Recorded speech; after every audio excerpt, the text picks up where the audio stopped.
바른 믿음의 가정이라는 제목으로 함께 은혜를 나누겠습니다.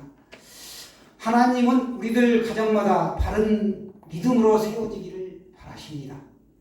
이 시간에 선서 한번 해보겠습니다. 저를 따라해 보실까요?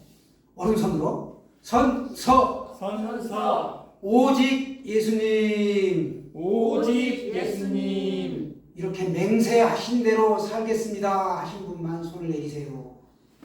예, 감사합니다. 아멘. 시인은 시 없는 세상은 살아갈 수가 없다라고 했는데 예수 믿는 개인과 가정은 주 없이 살 수 없습니다. 우리가 성경을 읽을 때 우리한테 주시는 말씀으로 받아들이듯이 본문에 나오는 다양한 호칭은 성도에 대한 호칭입니다. 내가 자녀요, 부모요, 청년이요, 또 아이라는 것입니다. 그와 같은 존재라는 것이죠. 여기서 아이는 자녀와 같은 개념입니다. 예수님으로 죄사함을 얻었다, 내가 죄사함을 받았다, 여기에서 우리의 신앙이 출발되고 있습니다. 믿음이 생기면 죄를 깨닫게 되고 나는 죄인입니다 라고 고백하게 됩니다. 만일 나는 죄가 없는데요 하는 사람이 있다면 그 사람은 자신을 속이고 있고 거짓말하고 있다는 것입니다. 즉 그 사람 안에는 진리가 없다라는 사실입니다. 진리가 예수 그리스도이십니다. 예수님이 내 안에 계시지 않기 때문에 거짓말하고 있다라는 것이죠. 내가 하나님 앞에 죄인임을 스스로 깨닫게 되는 것, 그것은 바로 성령이 내 안에 계시기 때문에 이 내주하시는 성령님이 내 안에 나의 죄를 깨닫게 해 주십니다. 그러므로 오늘 사도 요한은 자녀다라고 믿음의 사람들을 자녀로 표현하고 있습니다. 태초부터 예수님을 아는 것, 이것을 바로 또 아비로 표현하고 있습니다. 요한복음 1장 1절에 보면 태초에 말씀이 계시니라. 태초에 계신 분, 그 말씀이 누군가 하면 예수님이라는 것이죠.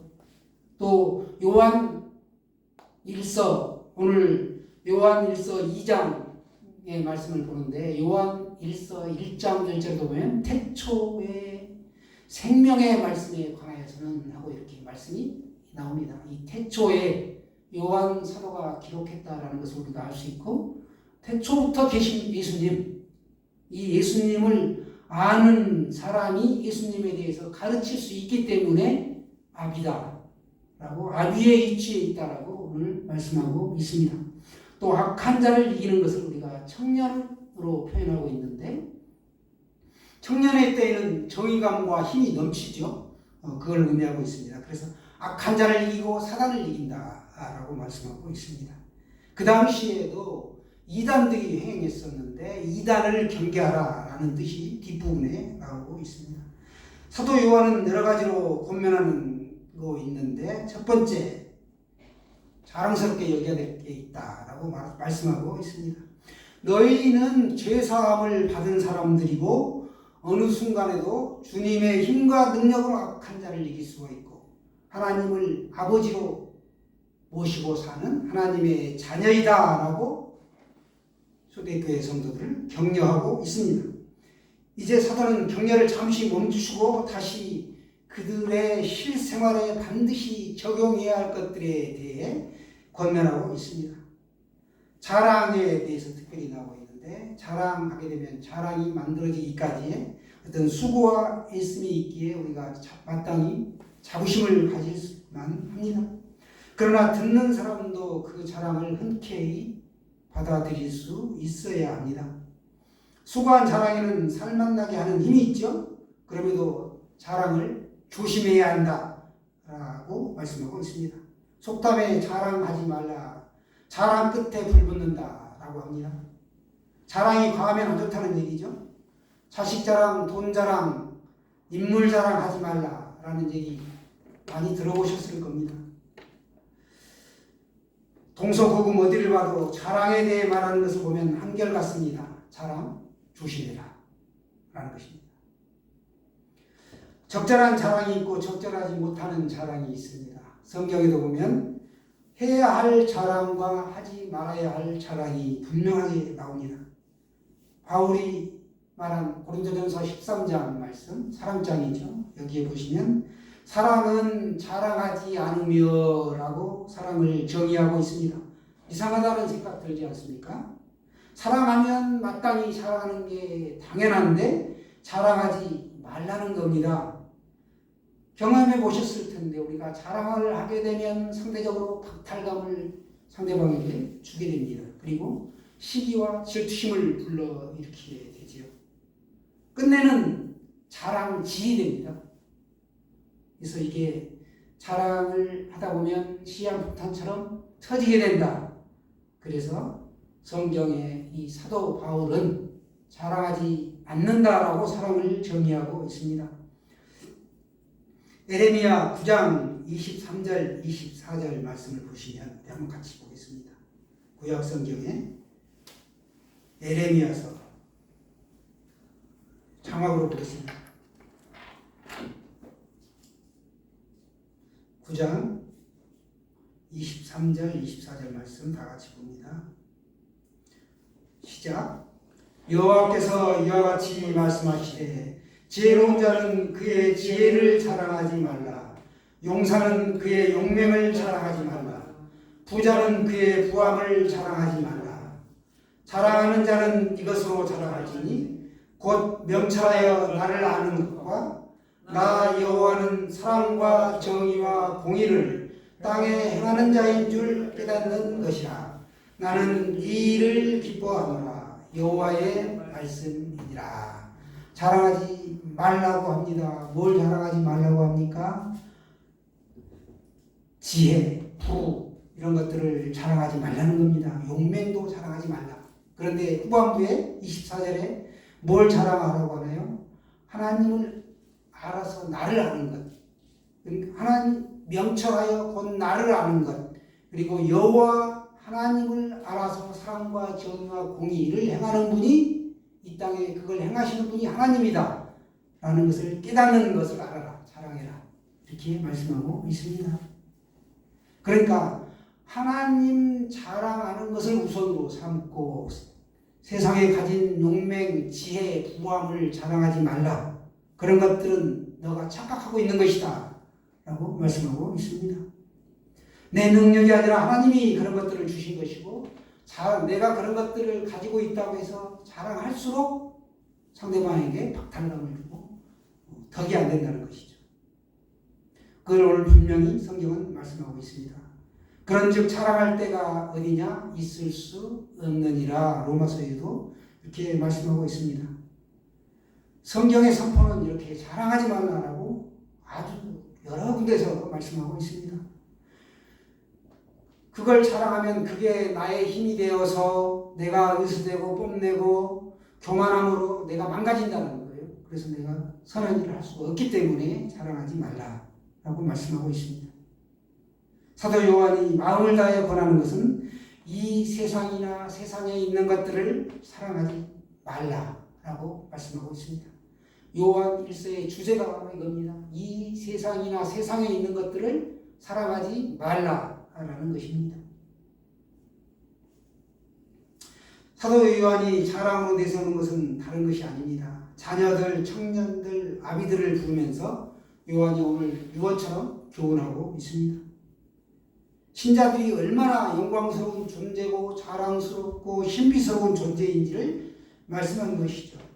너는 이미 용서받은 사람이다. 그리고 하나님을 아는 사람이다. 또 악한 자를 이긴 사람이고 흉악한 자를 이긴 사람이다. 그것이 바로 자녀이고 부모이고 청장년이고 아이라는 것입니다.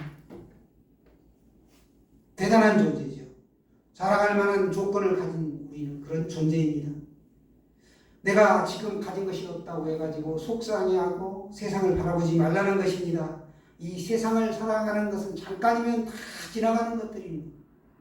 15절에 보시면 특별히 이 세상이나 세상에 있는 것들을 사랑하지 말라 이렇게 강조하고 있습니다. 여기서 말하는 세상은 뭔가 하면 자신의 본능과 욕구에 의하여 결정하는 겁니다. 그러니까 하나님을 배제하고 살아가는 전반적인 삶의 모든 것을 의미하는 것입니다. 이렇게 얘기하면 잘 모르기 때문에 요한 사도는 구체적으로 오늘 세상에 속한 것을 세 가지로 표현하고 있습니다. 세상을 사랑하는 경로가 있는데 그 경로 세 가지를 오늘 말씀하고 있습니다. 첫 번째는 육신의 정욕입니다. 육신은 감각적인 만족을 추구하는 것을 의미하죠. 그저 먹고 마시는 것, 보는 것, 듣는 것, 음식, 맛집, 먹방 채널, TV 채널 돌리면 아주 많이 나오죠. 먹고 마시는 것이 중요하다라고 생각하는 삶, 먹기 위해 산다. 이런 가치관을 가지고 있는 사람을 우리가 육신의 정욕을 가지고 있다라는 것입니다. 자신의 삶 전체를 지배하고 있는 주된 관심사가 먹고 마시는 것, 이런 거라는 겁니다. 그래서 사도 요한은 그런 삶을 살지 말라는 겁니다. 두 번째는 안목의 정욕입니다. 너 보는 것, 듣는 것 조심해라. 눈에 보이는 것, 겉으로 드러나는 것에 매여서 살아가는 사람을 말씀하고 있습니다. 특별히 우리가 홈쇼핑 보면 얼마나 많은 물품들과 옷가지들, 사치품들이 등장합니까? 또 집에 대하여 우리가 지나치게 꾸미는 것, 이것도 안목의 정욕에 해당합니다. 그럴 만한 능력이 나에게 있어서 꾸미고 깨끗하게 살기 위해서 한 것까지야 뭐라고 할 수 없지만 과도하게 거기에 매달리는 건 좋지 않다라고 분명하게 말씀하고 있습니다. 하나님께서 우리에게 허락해 주신 눈을 가지고 단지 외관상으로 보여주는 어떤 화려함만을 추구하는 사람은 안목의 정욕에 지배당하고 있는 사람입니다. 항상 보는 것, 무엇을 보는가, 내가 무엇을 듣는가, 이게 내 마음을 지배하고 있기 때문에 중요합니다. 세 번째는 이생의 자랑입니다. 이것은 자기 영광이라는 말로 표현할 수 있습니다. 야망이라든지 자신을 높이는 것, 그리고 다른 사람을 약간 무시하는 그것이 바로 이생의 자랑이 되겠습니다. 잘 생각해 보시면 이런 것들은 영혼의 문제와는 아무런 상관이 없습니다. 하나님은 영혼에 관심이 있으시죠. 우리가 아는 자랑거리들이 참 많습니다. 나에게 있는 것, 가족에 대한 것, 자녀에 대한 것, 물질에 대한 것, 명예에 대한 것 많죠. 건강에 대한 어떤 자부심. 그러나 이생의 자랑은 잠시 잠깐이면 지나간다 라고 분명하게 말씀합니다. 우리의 영혼과 하나님을 존귀하게 하고 영원하게 하는 일, 여기와는 아무런 관계가 없는 동떨어진 것들이 이런 쓸데없는 자랑이라는 것입니다. 제가 아는 어떤 분은 자식이 서울대를 가고 좋은 우리나라의 국제 대기업에 다녀도 절대로 자랑하지 않습니다. 정말 존경할 만하죠. 우리 자녀들 연고대 나오고 서울에 있는 대학만 나와도 그냥 우리 아들은 말이야 하면서 자랑하는데 그렇지 않다는 것이죠. 우리가 우월의식을 가질 수 있습니다. 그러나 그걸 속으로만 기뻐해라는 거죠. 영혼 문제하고는 아무런 관련이 없습니다. 자기 자랑은 바로 이런 이생의 자랑입니다. 세상을 자랑하는 자는 하나님을 의지하지 않기 때문에 자랑하지 말라라는 것이고, 사도 요한은 거듭거듭 강조합니다. 이 세상이나 세상에 있는 것들을 자랑하지 말라, 사랑하지 말라라고 권면하고 있습니다. 실제로 우리 삶에는 그런 것들이 너무나 많죠. 저와 여러분의 삶을 살펴봐도 다분히 그런 모습이 있죠. 우리끼리 얘기지만 예수 믿어도 그게 완전히 변화됐다라고 볼 수 없습니다. 예수님은 스스로의 존재 이유를 말씀하셨는데 뭐라고 하셨는가 하면, 나는 이 땅에 섬김을 받으러 오지 않았다. 도리어 섬기려 왔다. 그리고 많은 사람의 대속물로 나를 주려고 왔다. 라고 말씀하셨습니다. 그 당시 아무도 함께 하지 않았던 세리와 죄인들과 창기들과 함께 했다. 최하 측면의 친구가 되어주신 분이 바로 예수 그리스도이십니다. 우리 주님은 이 땅에 사시는 동안 전혀 사랑에 관심이 없었고 소유에 관심이 없으셨습니다. 오로지 딱 한 가지, 영혼 구원에만 관심을 가지셨습니다. 우리가 관심을 가져야 되는 것, 예수님을 따르는 것이죠. 오늘 본문을 기록한 사도 요한은 왜 이 세상이나 세상에 있는 것들을 사랑하지 말라라고 했는가? 라는 그 이유가 뭔지 17절에 말씀하고 있습니다. 세상도 그 정욕도 다 지나가되 오직 하나님의 뜻을 행하는 자는 영원히 거하기 때문이다 라고 말씀하고 있습니다. 세상에 속한 모든 것들은 언젠가는 다 지나가는 것들이다. 그러나 다 사라지고 없어지더라도 오직 이 영혼은 우리가 관심을 가져야 된다. 영원히 거하기 때문에, 영원한 것이기 때문에 하나님의 뜻을 행하는 자는 영원히 살 수 있기 때문에 관심을 가지라는 것입니다. 우리가 오직 영혼에 집중하시기 바랍니다. 육신의 정욕, 관목의 정욕, 이생의 자랑에서 우리가 영혼의 그 자랑 쪽으로, 영혼에 집중하는 쪽으로 중심축을 이동해 보십시오. 이 정도는 다른 든든한 기초 위에 세운 집이 되실 겁니다. 비가 오고 창수가 오고 풍랑이 쳐도 반석 위에 세운 집은 무너지지 않습니다. 하지만 모래 위에 세운 집은 삽시간에 무너지고 맙니다. 똑같이 외형상으로 예수 믿고 똑같이 교회 나가고 예배드리고 거룩하게 보일지라도 시련이 오고 환란이 오고 어려움이 닥치면 뿌리가 든든하지 못한 사람은 이내 그 창수와 홍수에 무너지고 만다. 그 사람에게는 믿음이 어디에 있었는지 알지 못하게 된다는 것입니다. 저와 여러분이 단단한 반석 위에 믿음의 집을 세우시길 바랍니다. 우리가 그런 반석 위에 내 몸을 세울 수 있다는 것이 얼마나 귀합니까? 우리가 예수님만을 자랑하는 사람이 되어야 할 줄로 믿습니다. 우리 인생이 이제 50, 60, 70, 80 이렇게 넘어가면 살아온 과정을 한번 되돌아보는 해질녘의 시간이 됩니다. 그때 내가 이 세상에 살면서 과연 무엇을 자랑하고 살았는지, 지금부터 나는 무엇을 자랑해야 될지, 부끄러운 면은 없었는가 되돌아볼 시간이 반드시 오게 됩니다. 우리가 자랑할 것, 무슨 이생의 자랑이 아니라 영혼을 사랑하고 하나님의 뜻을 사랑해야 한다라는 것입니다. 소돔성의 롯의 아내는 머뭇거림으로 뒤를 돌아다 보았습니다. 남겨둔 것이 너무나 아쉬웠던 것이죠. 그녀 안에 있는 그 세속성이 뒤를 돌아보게 하였습니다.